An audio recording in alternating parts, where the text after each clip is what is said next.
Hey, good morning. It's Valerie here. I'm about to start my workday from home, telehealthing, yeah. Having my telehealth sessions this week from home. And boy, already I can tell you that it's been a week since we have had children at home, parents at home, and dog at home as well. And we all have varying relationships with the dog. And boy, oh boy, oh boy, did we have some conversations last night. So I wanted to hop on to the parents who are juggling school-age children, children with special needs, doing work and trying to manage everything. It's actually okay to drop the balls. It's actually okay. So one of my observations, having worked with families who move from Australia to other countries, is two things. How much we actually don't realize the value that we place on children's education and the value that we place on children's development in extracurricular activities, particularly sporting activities. And it was my observation that when we sent families overseas, that they often hadn't realized the depths to which, when those two values are aggravated because of a lack of opportunity in the countries that they were going to, or hey, morning Jan, good morning. Mwah. Can't wait for the day when we can do that in person. So when families were moving overseas and for a lack of opportunities, particularly to play sport or to develop musical abilities, or because of the country that they were going to had a curriculum that was too different from the one that Australians are used to, they hadn't realized how much of a stress that was not having that in their world. And I might want to suggest that if you've never had that experience before, and the needs of your children's extracurricular development and educational development was tied to the activities, and you were able as a consumer to make those choices and say, okay, I'm fairly satisfied that if I send them here and if I send them there, then those needs are met. If you've never been confronted with a situation where you had no choice for where to send them, and those opportunities are now sparse and now lying on you, then this can be a really overwhelming and daunting experience, right? So in those sorts of situations, what I've often said to families who are moving overseas or who are grappling with the situation of being confronted that sort of linear expectation that if you go to school, you will get an education which will, and for Australians, it's not necessarily about getting an education so that you will get a job, but it's probably more the belief that we have in equal opportunity, the development of strengths, children growing in their potential and being able to be exposed to, all the various opportunities that they have to grow and develop. And so what I would normally say is, it's actually probably a helpful thing to squarely look at those values and say, what are we actually feeling overwhelmed by at the moment having children at home? Yes, I know that there's a collision of sorts in terms of how you're going to do work and how you're going to have the kids. Part of that reality is the expectation that we place on ourselves as parents, and of course the loss of routine and structure that comes from school, and so we're adapting, right? But ask yourself this, what do we actually value from having had the kids go to school? Was it friendship and connection?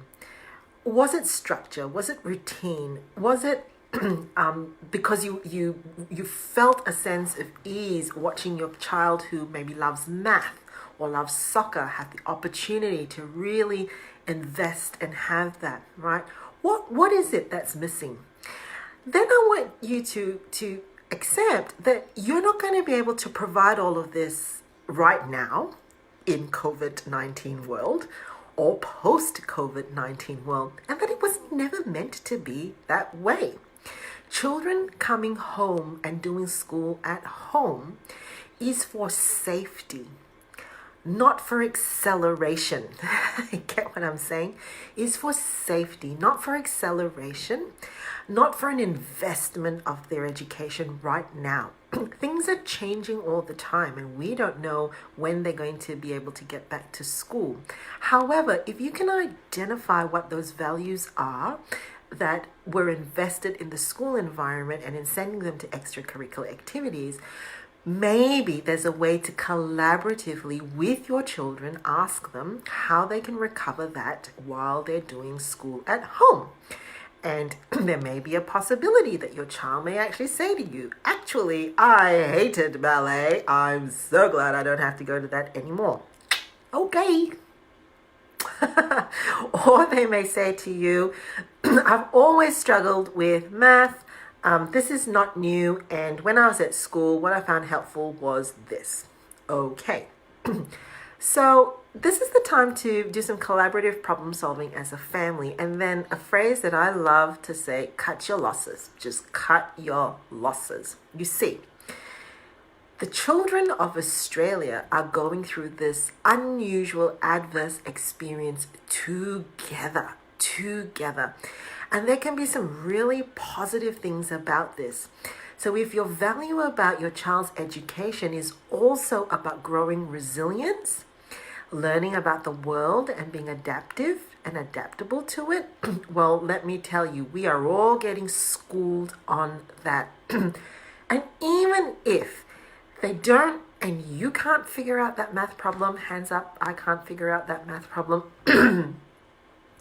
you can still contribute to one another's situations by talking about the struggles and talking about the creative ways that you're adapting. The learning may finish earlier. You may be pulling your hair out because your Zoom conference meeting coincides with when they need to do PE online and the technology isn't working. You may just need to cut your losses, and you will not be the only person going through it. I have a very vivid memory of being in early high school, the day after Tiananmen Square.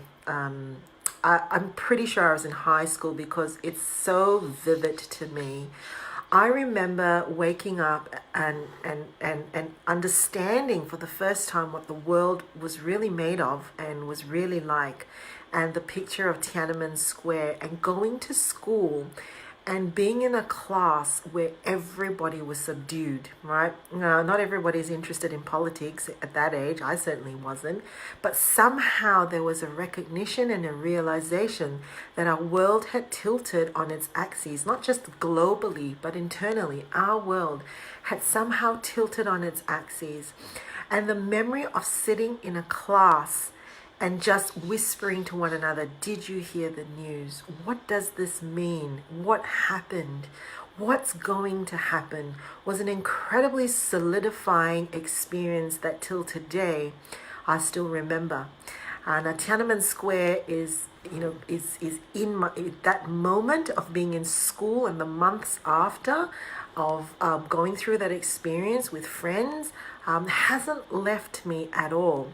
And I suspect that's going to be the biggest wins for our children and for us during this period of actually facing a reality that's changing, doing life together, making mistakes, dropping the balls, putting into perspective in the grand scheme of things.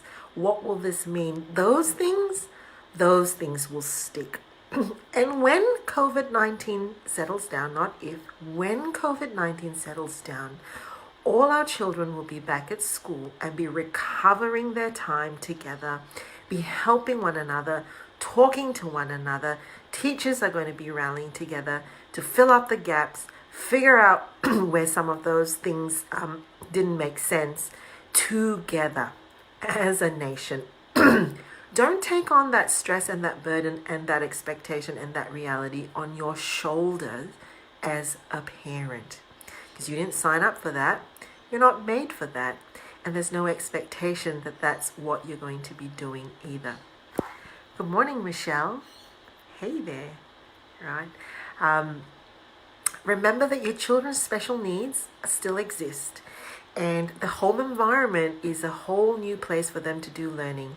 And so it's absolutely okay if they're getting angry and frustrated and breaking down with anxiety because of the noises, the visual stimulation that's coming at them, the anxiety of being seen. Some kids have social anxiety. I can only imagine what it's like to have your every actions being seen. You know, some kids are really good at blending into the classroom. I have one who is now excuse me, is now realizing that when you have a screen, you are seen and you get picked on more, right?